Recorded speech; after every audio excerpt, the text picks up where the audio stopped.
ना हथियार से ना तलवार की धार से दुनिया को जीता जा सकता है, बस प्यार के वार से। जी हाँ दोस्तों, आज 2 अक्टूबर 2025 मैं दशहरे की बात नहीं करूंगा, मैं ड्राई डे की भी बात नहीं करूंगा।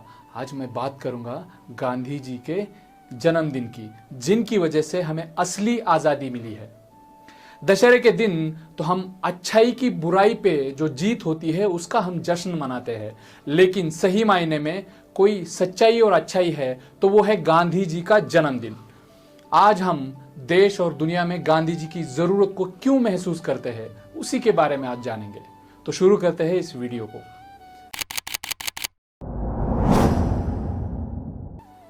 दोस्तों, गांधी जी के जीवन की पहली फिलॉसफी ये थी कि मीन्स विल जस्टिफाई एंड्स। देखो, इसको थोड़ा अच्छे से समझेंगे। वेस्टर्न फिलॉसफी के एग्जैक्ट अपोजिट ये फिलॉसफी है। वहां पे क्या कहते थे, एंड्स विल जस्टिफाई मीन्स। मतलब अगर कोई रिजल्ट चाहिए ना तो आप किसी भी मार्ग का इस्तेमाल करो, ये वेस्टर्न फिलॉसफी बताती है। इसका मतलब अगर आपको 12th में मेरिट में आना है तो आपने कॉपी किया तो भी चलेगा। ऐसे लाइफ के हर क्षेत्र में झूठ को बढ़ावा देने वाली ये फिलॉसफी है।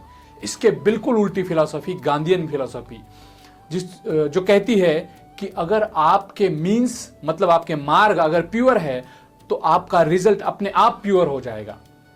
आप दिल लगा के शुद्ध मन से कर्म कीजिए, रिजल्ट अपने आप आपको मन को प्रसन्न करने वाला होगा। यही तो कृष्ण भगवान गीता में कहते हैं, कर्मण्यवाधिकारस्ते मां फलेषु कदाचन। मतलब फल की चिंता ना करते हुए सिर्फ कर्म पे ध्यान दो, और ये जो रिजल्ट है वो सस्टेनेबल और लॉन्ग लास्टिंग होता है दोस्तों। इसीलिए तो गांधी जी अहिंसा की एक मिसाल थे। उनका मानना था कि हिंसा के बल पे मिली हुई आजादी लंबे समय तक नहीं टिक पाएगी, और आज हम वही देख रहे हैं। पाकिस्तान का जन्म हिंसा के बल पर हुआ था। उन्होंने दंगे फसाद, लूट मार, लोगों की गर्दनें काट के कई सारे माताएं बहनों को उनके घरों को उजाड़ कर दिया था, और उसी के बल पे पाकिस्तान तैयार हुआ था। आज देखो दोस्तों, पाकिस्तान का क्या हाल है। पहले ही एक ही देश के 2 टुकड़े हो चुके हैं और 4-5 टुकड़े होने के कगार पे है। वायलेंस ही वायलेंस है जिधर उधर। जिस बात के बीज उन्होंने लगाए थे वही फल आज वो खा रहे हैं। इसके उल्टा देखो अपने देश को, जहां पे इतनी सारी भाषाएं, इतनी सारी जातियां, इतने सारे धर्म, इतनी सारी ज्योग्राफिकल डाइवर्सिटी, इतने सारे कलर्स यानी वर्ण, इतनी सारी विविधता, फिर भी आजादी के 75 साल बाद भी ये बेहतर से बेहतर तरीके से आगे बढ़ रहा है। हाँ, झगड़े तो होते रहते हैं, लेकिन सॉल्यूशन का, नॉन वायलेंस का मार्ग भी तो गांधी जी ने देश को दिया है। दोस्तों, आज जिस स्वदेशी और स्वावलंबन की बात हम करते हैं वो तो गांधी जी ने हमें विरासत में दी थी। आज जब मोदी जी ने अनाउंस किया तो हमें बड़ी तीव्रता से उसकी याद आ रही है। दोस्तों, गांधी जी केवल प्रोफेशनल स्वावलंबन की बात नहीं करते थे, बल्कि वो पर्सनल लेवल पे भी स्वावलंबन की बात करते थे और उसे आचरण में भी लाते थे। आज कितने लोग हैं जो खुद का खाना बनाने के लिए दूसरों पे निर्भर है, खुद के घर की सफाई के लिए दूसरों की मदद की गुहार लगाते हैं। अगर मेड नहीं आई तो लोग दिन भर आलसी रह जाते हैं, खाना नहीं बनाएंगे, ना नहाएंगे, ना तो कपड़ा धोएंगे।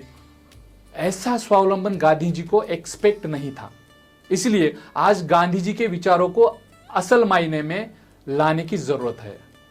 आज आपके दादा दादी, नाना नानी, माँ बाप आपसे प्यार करते हुए आप देखते हो, जो उनकी विनम्रता आप देखते हो, जो उनके बिहेवियर के मिठास को आप देखते हो, वो उनको मिले हुए संस्कार थे, उनको मिली हुई शिक्षा थी, और उन्हीं संस्कार के प्रतीक थे गांधी जी।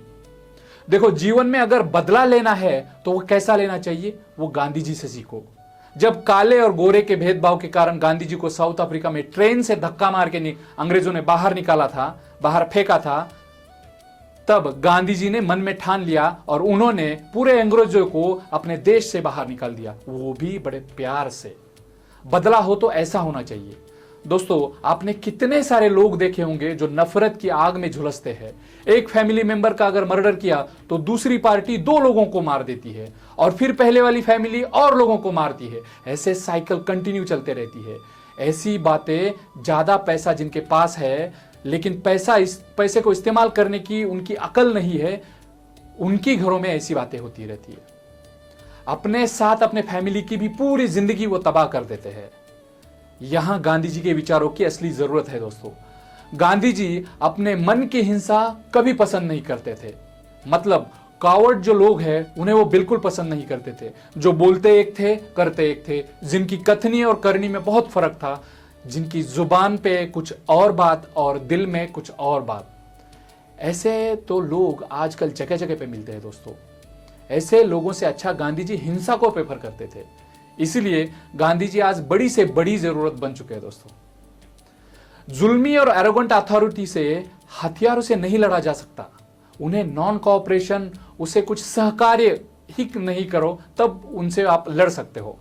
अथॉरिटी अपने आप इसके कारण घुटने टेकेगी। अथॉरिटी से लड़ने का सबसे बेहतर हथियार गांधी जी ने दिया, वो अनशन का हथियार है।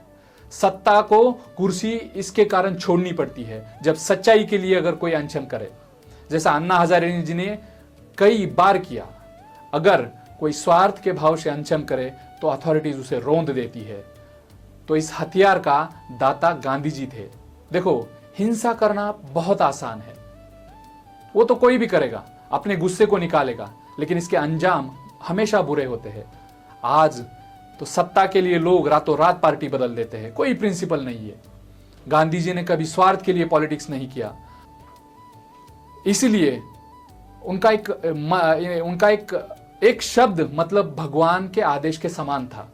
इसलिए आज गांधी जी के विचारों को अमल में लाने की बहुत बहुत जरूरत है। आज का वर्ल्ड पीस बड़ा वायलेंट हो चुका है। कई सालों से इजराइल और पैलेस्टीन के बीच का संघर्ष, कहीं रशिया और यूक्रेन के बीच की आग जो है वो थमते नहीं थम रही। अमेरिकन प्रेसिडेंट जैसा दुनिया का सबसे बड़ा पद वाला आदमी विश्वास के लायक नहीं रहा। इन्हीं की वजह से दुनिया की पीस डिस्टर्ब है और वो चाहते हैं कि पीस का नोबेल प्राइज उन्हें मिले। भाई, ऐसा अगर नोबेल पीस प्राइज देने लगे तो इसकी अहमियत क्या रहेगी?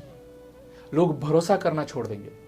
देखो दोस्तों, इंसान भले ही मर जाए लेकिन उसके कर्म और उसके विचार अमर रह जाते हैं। इसलिए गांधीगिरी कभी मजबूरी नहीं थी, बल्कि एक मजबूती थी, है और रहेगी। दोस्तों, इसीलिए आज महात्मा जी की जरूरत है। तो दोस्तों, आज उस महान आत्मा को शत शत नमन करके आज पे मैं यहीं पे रुक जाता हूं। Thank you very very much.